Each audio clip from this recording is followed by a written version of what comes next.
So for this pattern, you're going to need two types of yarn, potentially in the same color, but that's totally up to you.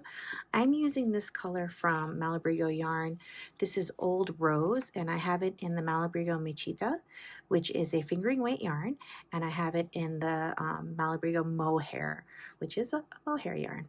You'll also need for this pattern a 5.5 millimeter Tunisian crochet hook with a cable. We're going to start off by not using the cable because the shawl is going to be small, but as you're working this, go ahead and you'll add on the cable to increase. So to begin, we're going to take our regular fingering weight yarn, and I'm going to go ahead and make a slip knot, and we'll make that slip knot, and then we're going to go ahead and just chain 2. So chain 1, chain 2. Then what we're going to do is we're going to turn to the back loops, and right away in the first loop right next to the hook, we're going to yarn over and pull up a loop. And then right in the next one, we're going to yarn over and pull up a loop too. So now you have, even though you started off with 3 chains, you have 2 loops on your hook. I'm going to go ahead and do a standard return pass. So yarn over, pull through 1, pull through 2, pull through 2. Now for our increases, the increases are always going to be done on the right side, as are the color changes. And we're going to be always doing, for an increase, in the next stitch over, a knit stitch, yarn over, pull up that knit stitch, and remember we want to keep this nice and snug so we have a nice border. Then we're going to do a purl. So to do a purl, we're going to bring the yarn to the front of our hook, go in like you would for a simple stitch, let that yarn go around, and then pull through just like that. Then we're going to find those 2 edge stitches here, and we're going to do our last Tunisian stitch, yarn over, pull through just like that. And so I've increased, so now I have 4. I'm going to yarn over, pull through 1, pull through 2, pull through 2, and pull through 2. Get a little bit more yarn. Now we have our 4 stitches. We're going to do the same thing. We're going to do our knit stitch, get that nice and snug, then do our purl. So come around, bring that yarn to the front, yarn over, pull through. Then for every stitch until our last Tunisian stitch, we'll just do a knit stitch. For this pattern, you're basically going to need to know how to do a knit stitch and a purl stitch. And you'll see we have 5 standard return pass. Pull through 1, pull through 2, pull through 2, pull through 2, pull through 2. And we're going to do this one more time. So knit and purl into the same stitch for our increase. Then we're going to knit until we get to our last Tunisian stitch. Yarn over, pull through 1, pull through 2, pull through 2, pull through 2, pull through 2. Then when we have 2 stitches left on our hook, we're going to bring in that mohair. And this stuff is super soft. Now mohair is beautiful to look at, but it can be a little bit difficult to work with. What I like is you can actually see the strand on this Malabrigo mohair.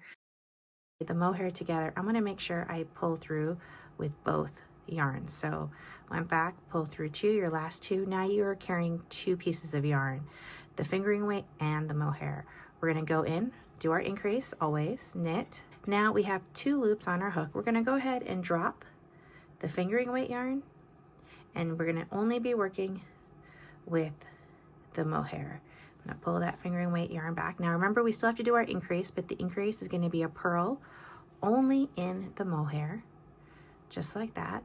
And what we're doing by doing this is we're going to make a nice strong border on this edge, as well as not have to carry up the fingering weight when we go back to that later. So I'm going to do my knit stitches straight across. We're just continuing the same pattern. I'm going to yarn over, pull through 1, pull through 2, and then keep going. Now when I get to my last stitch, so make sure you also pull through that purl stitch separately, and then I'm going to go through that the knit stitch from before. Once I do that, I'm going to go ahead and pick both up back again, and then I'm going to yarn over and pull through my last 2 together, and then again we're going to do our first stitch back into that same one, the knit, drop the regular yarn, and then into that same stitch we're going to do our purl stitch just like that, and then we're going to continue doing just the same knit stitch repeat. And I'm going to keep doing this for a while. Then after a while, I'm going to change back to just the fingering weight by itself, but I will continue to carry up the mohair as well. So the last 2 stitches and the first 2 stitches are always going to be the same. So grab your 2 stitches together, pull through your last stitch, and then go in with both pieces of yarn, and then you'll drop one and leave the other one on depending on the row. And that's basically it. So remember also, you're going to always want to do your purl stitch, don't forget that. And you're also going to want to remember to work that other purl stitch from the row before, don't forget that. And what I'd recommend is, as you're learning working with mohair and you're remembering this pattern, is to go ahead and make sure you're checking your stitch counts every row. There's always one increase in the stitch count row, and I might go back and do that because that's bothering me, but there's always one stitch count in each row, and you're going to want to one stitch count increase in each row, and then that's it, and it's going to work. We're going to grow a triangle like this, and then what we'll do is we'll keep alternating rows, follow the pattern for that, and then I'll come back and show you next steps. So I've reached a point in the pattern where we're going to kind of switch things up. I've just finished my 5 rows of my mohair, and I'm going to take my hook, and I'm going to actually loosen this up, and I'm going to take it out, and I'm going to go ahead and replace it with 1 or a half size larger than what I did to meet gauge. So I worked a 5.5 millimeter, and I have a 6mm hook now with a very long cable. We need a long cable because we're going to be going around the corner of the shawl, and I'll explain what I mean. So just like normal, we're going to go ahead and do an increase here. We actually no longer need the mohair, so you can fasten that off. Let me go ahead and just get that out of the way for now. And so now I'm just working with the regular wool yarn, and I'm going to go in and do my increase as normal. Now it's really important for this pattern to work the way we want it to, that you've kept up with your stitch count. So make sure you do go ahead and you count your stitches, and that you have the correct number of stitches for the row that you're on. Now I'm just going to go ahead and pick up a stitch just like this in the knit stitch, and what I'll do is I'll meet you back when I get to the corner and show you how we're going to work around the tip of the shawl. So I've switched to the fingering only version weight for the lace portion because I think it'll be helpful for you to see this without the mohair kind of distorting things. So I've reached the end of row 129, and what we're going to do here is we're going to go ahead and we're going to, instead of doing the standard return pass, we're actually going to begin working along this edge. So take a second, count your stitch count here, make sure your stitches are right, because you need to make sure you have the right stitch count as we begin to move into the lace section. So to work the corner, what we're going to do is we're going to get our yarn, so make sure we have lots of yarn, and I'm going to do a yarn over, and this is just going to help me get around the corner, just like that. And then I'm going to go ahead and work into that stitch, right? So I'm working into the last Tunisian stitch again. So just like that. And that's going to work that corner right there. And then what I like to do is I'm going to turn my work, and I'm going to start just picking up a stitch along the edge here, just like that.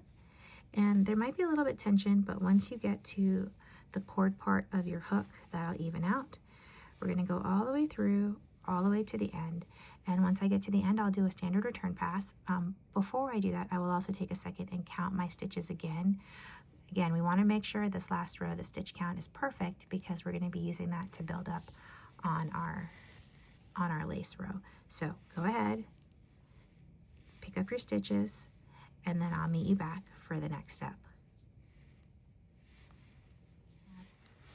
I'm here and I have 2 stitches left at the end, and this is again the row that we're picking up the edges, the stitches along the edge. Be careful because I have my chain here and that can be loose, but this stitch right here, that's actually the last stitch on the row, so we don't have 3 stitches left, we have 2. I'm going to go ahead and insert my hook, then I'm going to yarn over, because again, we're going to grow on this side as well, and then I'm going to go ahead and insert my hook into that last stitch and then pull up a loop. Now I'm going to do my standard return pass. I'm going to yarn over, pull through 1, pull through 2, and I'm going to go all the way back to the beginning. And when I get back there, I'll come back and show you what the next steps are. So I finished my return pass, and I want to talk about something really important before we move on, and that's the center 3 stitches here at this corner. So you'll see here is my corner, my last Tunisian stitch, and I have 1 stitch here, which was the normal stitch we worked. Then I have the next stitch, which is the yarn over, and then I have the first stitch that we worked into that corner. So looking at these 3 stitches, it's going to be difficult as we move forward. So what I do is I take a stitch marker, and in that yarn over, that center stitch, I go ahead and place it on there. You can place it on before, you can place it on afterwards, but just place it, it's going to come in handy. Now let's go back all the way to our corner here. Let me get this, and you can fasten off color 1. I haven't done that yet, but I can. And what we're going to do is, so now to begin every row, we're going to go ahead and do a chain 1. We need to lengthen the height of this side to match the lace. So then next what we're going to do is we're going to go ahead and yarn over, because we're always going to do an increase on this side to keep the growth. Then let's look at the stitches between the full stitches, and what we're going to do is, holding that yarn over so we don't lose it, we're going to go in to the space before, just like that, yarn over, pull up a loop. So we did 1 full stitch, but we're doing a full stitch 2 together. So then we're going to go on the other side, yarn over, pull up a loop, and then what we're going to do is yarn over and pull through 2, just like that, right? We're not going to pull through the yarn over, that's our increase. We're going to keep doing that, but we're going to create this kind of height and lace that you're going to see as we move through the pattern. Now we're going to skip a stitch, but we need to account for it, so we're going to yarn over, and then on the other side of that stitch, we're going to go in for a full, and we're going to do our full stitch 2 together, go on the other side, and then pull through 2, just like that, right? So get a little bit more yarn. At this point, the shawl is also getting heavy, so I want to make sure that we're not pulling too much. So again, we're going to yarn over, skip a stitch, on the other side do a full stitch before and after that next stitch, yarn over, pull through 2, just like that. Yarn over again, skip, and full. Tunisian full 2 together, just like that. Now I'm going to keep working this until I get to the corner, and then I'm going to show you how we're going to do the point. So remember, yarn over, Tunisian double crochet, full stitch 2 together, and then I'll meet you at the corner. So I'm here 3 stitches before I reach my stitch marker. So there's 1, 2, and 3, and I'm going to show you how we're going to kind of work this area. So I'm going to yarn over, skip the stitch, do my Tunisian full stitch 2 together, just like that, yarn over, pull through. I'm going to do a series of increases. So I'm going to yarn over, but I'm not going to skip a stitch. I'm going to isolate that stitch that's right before the center stitch and do a Tunisian double full stitch 2 together right in there. Make sure you're getting right into that right area, yarn over, pull through 2. So now I have my yarn over, my full stitch 2 together. Then I'm going to yarn over again, and this time I'm going to go around my center stitch and do my full stitch 2 together. And then I have my third stitch, which is a stitch right after that center stitch, and we're going to do the same thing. We're going to yarn over, and then we're going to go on either side of the Tunisian double and pull through. So now we're going to go ahead and just continue on. This time we'll now skip, so yarn over, go in around the corner, just like that, and then that's it. I'm going to continue working all the way around, and then I'll meet you back to show you how we do the last corner. So I'm here with 4 stitches remaining. I have 2 regular stitches, my yarn over, and then my last Tunisian stitch. I just finished a full stitch 2 together, so I'm going to yarn over, skip a stitch, work that full stitch 2 together, just like that. Now normally we would yarn over and then go to a last Tunisian stitch, but we want to do an increase. So what I'm going to do is kind of put that yarn over together, this yarn over, kind of group it together just like that. Then I'm going to yarn over, go before it and after it, just like we do for all of those full stitch increases. yarn over, pull through 2, and then we're going to yarn over and do our last Tunisian stitch, which is right here.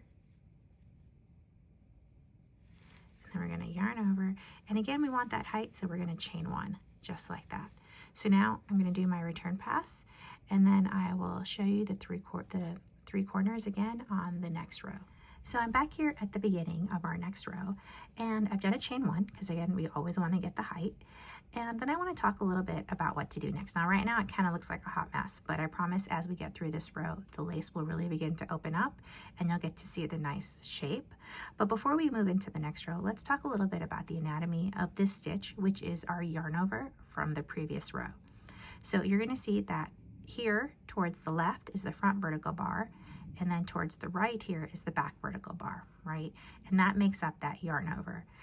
Now technically by definition, anytime you go into a stitch, that's a Tunisian knit stitch. And that's kind of what we're going to be doing here. We're actually going to be doing a Tunisian knit stitch because we're going to be going into the stitch right there. But at some point we're actually going to be working this front vertical bar. So I want you to keep that in mind as we're doing this. So to begin, we actually have our stitch and then our yarn over. We're going to do something a little bit different. We're going to yarn over, and now we're going to kind of group our stitches together. So I'm going to go into this as for a knit stitch, so between the front and back vertical bar, yarn over, pull up a loop. Then we're going to go on the other side of the stitch into the other yarn over, pull up a loop, and then pull through 2. Now again, we want to always do a yarn over because we're skipping stitches. So we're going to yarn over, and then we're going to go back into that same stitch for a knit stitch, and then onto the other side of the stitch for a knit stitch, and then pull through 2. So we're still kind of doing that Tunisian double, but what we're doing is we're going into these stitches and kind of making them, and we're grouping them together so that it creates that nice mesh look that we want. So again, I went in there, yarn over, pull through 2, and then yarn over, go back into the same stitch, yarn over, just like that, and pull through 2. So that's, you can see how it's making this nice square effect. So I'm going to keep going, but when I get to the center, I'm going to meet you back and show you how to do the next step. So now we're here at the center, and I put my stitch marker in that full stitch 2 together right there. And now what we're going to do is we're going to work the corner, and we're going to do something a little bit different because again, we need to keep increasing right here at that corner so that we have a nice V in the shawl. And so what I want to show you is what we're going to do is, so here's my corner stitch. I still have to do, I'm going to yarn over, and I'm going to work the stitch right before it. So that's my knit stitch. I'm going to be doing like a 2 together. Then I have that front vertical bar of my yarn over. We're going to pretend like that's a stitch. So in order to do that, let me get some more yarn. We're going to isolate that because that's going to be our increase. So I'm going to go ahead, yarn over, go back like I would for the 2 together, but then instead of skipping the corner, I'm going to work into the full stitch space right on the other side of it, and then pull through 2, just like that. And that's going to give us an increase. Now, in addition to that, I'm going to yarn over again. Let me get some more yarn. Yarn over again, and then I'm going to go back to the other side of that stitch, and now I'm going to work around just like that. Yarn over, pull up a loop, and then yarn over again, and again on that front bar we're going to go in, we're going to isolate it, pull up a loop, just like that. So what we did is on those yarn overs, we worked them like a knit stitch, but then we also, instead of going to the other yarn over, we worked in the space between the two stitches. So we did a full stitch there. So it's a knit stitch and a full stitch 2 together. Now I'm going to keep going till I get to the corner, and then when I get to that corner, I'll show you the next step. Remember to take a second and move your stitch marker up to the 2 together right here, so between the 2 yarn overs, so we can keep remembering where to do our increases. So I'm here at the corner, and I have one more stitch to do, so I'm going to go ahead and do that before I hit my last stitch. So again, yarn over, go into the same stitch I came out of, then go into the stitch afterwards, the yarn over from the row before, yarn over and pull through 2. And now what we're going to do is a really similar thing to what we did on that front. We're going to take this front loop here and we're going to isolate it. So I'm going to yarn over just like I do. Let me get this. It's very hard when the shawl is very heavy and wants to keep pulling down. I'm going to yarn over. I'm going to go in as for a knit stitch, yarn over, pull through. So I've got 1 loop on my hook, not including that yarn over. Go as in for a full stitch, yarn over, pull up a loop, pull through 2, just like that. And then I'm going to yarn over and go in for my last Tunisian stitch. And remember, you're going to want to work into that chain 1 as opposed to the initial last Tunisian stitch, because remember, we're always increasing to get that height, and mine got a little tight, so on this coming row I'll make sure to keep my tension better.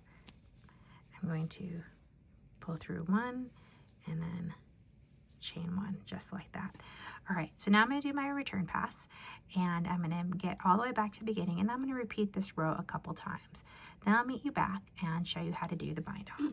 So I'm here now on my final row, or the bind off row of the shawl pattern, and I want to show you how we're going to get to go from here to a really nice bind off pattern that's going to resemble more of the rows down here.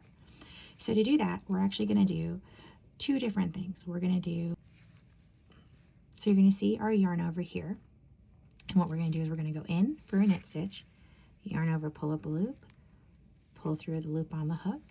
Then we're going to perform that modified double stitch. So we're going to go in there, in to that yarn over, pull through 2, and then we're going to pull through that, just like that, and we're going to get a nice border that's going to really open up that last row of stitches. Okay, so now get some more yarn and we'll do that again. So we're going to go in for a knit stitch, yarn over, then we're going to go in and do our double. And if you're finding that this is too loose, you can go ahead and switch to a slightly half size smaller hook, but it's not necessary. Once this blocks and opens, it'll be just fine. So again, we're going to go in for a knit stitch, bind off, then we're going to do our 2 together. So here we're skipping that stitch, we're going into the other yarn over, pulling up a loop, pull through 2, and then, whoops, pull through 2, and then pull through 1, just like that. So you can see how pretty that's looking. So you'll keep working this until you get to the center stitch marker. Once you get to that center stitch and complete that stitch, go ahead and do a chain 1 to help you get around the corner, and then continue doing the same repeat until the end. So here's our final shawl, and you can see how nice that point came with the increases that we did. When you block, I did put pins on either side to help keep the shape, but this shawl opened up so beautifully. That's the beauty of, I think, mohair, is how it really blooms once you block it. So for this shawl to get the drape that you want and to get that nice light, airy, lacy texture, highly, highly recommend blocking. And you can see just how nice also the lace opens up. So now a couple things with this shawl. So we talked about that this is mohair, and so not everybody is amenable to mohair, or they may have some skin sensitivities or allergies. So I did make a swatch in a couple of other things, which I'm going to talk about. The first is this is in Surrey, so this is the same exact pattern but swapping out the mohair for the Surrey, and I was able to meet gauge with this, so I think that you could easily swap out Surrey. You're not going to get the same nice airy lacy detail. Surrey's a little bit thicker and heavier in terms of the fabric, but also what we talked about, how you can get these really nice stitch definitions from the mohair. You're not going to see that with the Surrey, but it still really, really works and would make a very pretty shawl. You're going to carry it up the same way, so you're going to get that same pretty lace edging. Now I'd like to show you also the fingering weight version that I made, and that is right here. So I did use this for part of the video tutorial that you'll see, but I wanted to make something again for folks with sensitivities that they'd be able to make something as well. This is made with Malabrigo Ultimate Sock, and this is the color Pearl, and this is the color Under the Sea. Now, in order to meet gauge and get it to have this really nice drape the way that we had with the original Alia Shawl, I did use a size 7 Tunisian hook. So So you'll see me using that larger hook in the pattern as well. And then here again is that lace section that you'll see. Now, this is an intermediate pattern. The lace probably makes it one of the hardest things that I've ever created. So give yourself some grace, move slowly through the pattern, watch the video over and over again when it comes to doing this corner. I think that'll really help. So you see here what the lace one looks like, and here is our mohair version. And again, block, block, block, because it'll really get that lace to open up. I hope you really enjoyed this pattern as much as I loved making it. If you like this video, please give it a thumbs up. Also, please do subscribe. It helps to grow the channel. Thanks, and happy crocheting.